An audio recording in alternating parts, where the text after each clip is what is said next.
Bonsoir la chère communauté, bonsoir les footeux, bienvenue sur la chaîne pour ce débrief, ce match qui vient de se terminer entre le Barça et la Real Valladolid.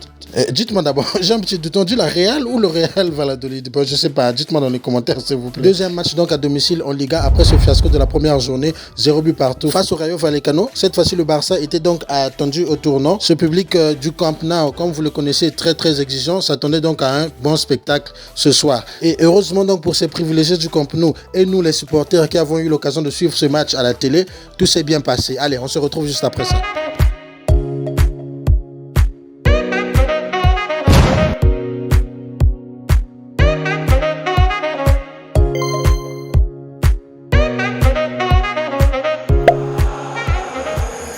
Bonsoir, une fois de plus, ce message s'adresse à vous qui avez l'habitude de suivre la chaîne, qui n'êtes pas encore abonnés. D'après les statistiques, plus de 70% de ceux qui suivent la chaîne ne sont pas encore abonnés alors que vous aimez les vidéos qui sont proposées. Faites vraiment ce geste de cœur, s'il vous plaît, abonnez-vous. Faites ce geste pour aider la chaîne à grandir. Alors pour ce match, donc comptant pour la troisième journée de Liga, voici le groupe qui a été retenu. Je sais qu'il y a un nom que vous recherchez tout particulièrement, le nom de l'Américain Sergio Dest, qui sans surprise n'a pas été appelé par Xavi. Je ne sais pas ce qui se passe entre les deux, mais en tout cas, l'histoire continue. Et la première bonne nouvelle de cette rencontre a été donc l'officialisation de l'inscription à la Liga de Jules Koundé. Pour ceux qui ont l'habitude de suivre la chaîne, hier soir, je voulais annoncer donc sur la vidéo d'avant-match que Jules Koundé avait été officiellement inscrit sur les listes donc des joueurs du FC Barcelone comptant pour la Liga cette saison. Et que si Xavi le désirait, il pouvait déjà l'aligner d'entrée donc sur son 11 de départ. C'est ce qui a été fait. On voit réellement que le coach compte beaucoup sur lui. Et voici donc le 11 de départ qui a été proposé par Xavi avec donc la présence de Jules Koundé en défense. Contrairement à cette image qui s'affiche, Jules Koundé a plus joué comme latéral droit et Araujo a repris sa place dans l'axe. Ainsi, nous avons eu donc Ter Stegen dans les buts, dans l'axe Araujo, Eric Garcia. Mon vœu donc de voir Christensen titulaire pour lui redonner de la confiance n'a pas été exaucé par Xavi. Et en ce qui concerne l'entrejeu, l'équipe a enregistré le retour donc de Sergio Busquets, le capitaine qui était suspendu face à la Real Sociedad de suite d'un carton rouge. Et il était donc accompagné au milieu du terrain par le jeune Gavi et Pedri. Et en attaque, le trio magique de la pré-saison était aligné: Dembélé, Lewandowski, Rafinha à droite. Voilà donc pour le 11 de départ proposé par Xavi. En ce qui concerne le déroulé du match, comme on pouvait s'y attendre, le Barça a eu le contrôle de la balle en première mi-temps, grâce notamment à une maîtrise affichée par Pedri qui arrivait à trouver des espaces grâce à sa qualité de passe. Il a plusieurs fois trouvé sur le côté droit l'international Oliver de Rafinha qui arrivait à faire des différences par sa vitesse, en débordant à chaque fois son défenseur et en trouvant donc des centres. Et la première véritable alerte sur le but de la Real Valladolid est venu donc d'un centre de Rafinha qui trouvait de la tête Robert Lewandowski, d'une tête croisée qui a touché le menton. C'est par un petit miracle que le Barça n'a d'ailleurs pas ouvert le score sur cette action. On joue alors la 12e minute. 10 minutes plus tard, c'était au tour d'Ousmane Dembélé de trouver donc l'arrêt avec une grosse frappe, une menace déclenchée par Ousmane Dembélé du pied droit je pense. Donc toujours 0-0 après 22 minutes de jeu. C'est finalement à la 24e minute que Robert Lewandowski a marqué le premier but du FC Barcelone, délivrant ainsi le Camp Nou grâce à un centre venant de la droite de la part de Rafinha. Je tiens vraiment à souligner la prestation donc de l'international brésilien en première mi-temps. Il a vraiment été incroyable. Il a fait d'énormes différences sur son côté droit, débordant à chaque fois et puis essayant de trouver des centres dans la surface, notamment Robert Lewandowski. Grâce donc à un magnifique centre de l'international brésilien, Robert Lewandowski a ouvert le score en reprenant le ballon d'une semelle, en véritable renard de surface qu'il est. Et quasiment 20 minutes plus tard, le Barça donc doublait le score grâce à Pedri qui a repris le ballon d'une frappe en première intention plat du pied à la 43e minute.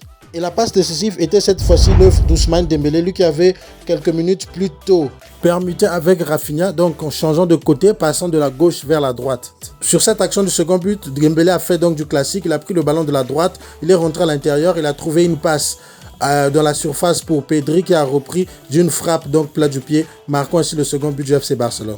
En fin de première mi-temps, juste après avoir concédé le deuxième but, Valladolid est un peu plus sorti et ils ont pu se procurer une action très chaude.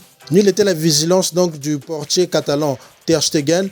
Valladolid aurait réduit le score à 2-1 juste avant la pause. Après l'arrêt de Ter Stegen, le ballon est revenu dans les pieds d'un joueur de Valladolid qui a frappé une nouvelle fois. Heureusement que Jules Koundé était sur la ligne et a pu enlever donc ce ballon qui était synonyme de 2-1 pour Valladolid. Il faut dire que l'action de Koundé a été vivement applaudie par le Camp Nou. Les supporters qui ont reconnu là que le Barça était sur le point donc de consolider donc cette réduction du score. C'est donc par ce score de 2-0 que le Barça a rejoint donc les vestiaires.